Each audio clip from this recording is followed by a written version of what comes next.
mga nakokolektang medical and infectious waste sa Dagupan City dumami ng 30 to 40% kumpara nung mga nakarang buwan. May ulat si Russell Simorio.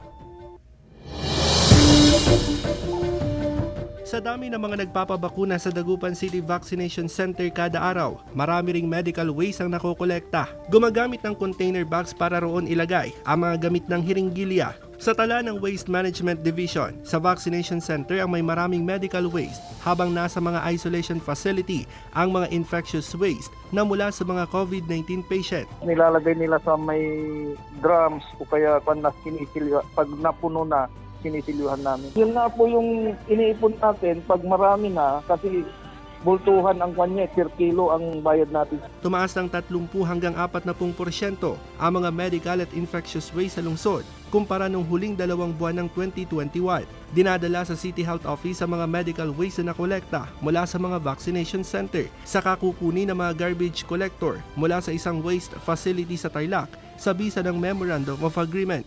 Mas maganda yun. Para maiwasan natin ang mahawaan ng mga ibang tao na sa COVID.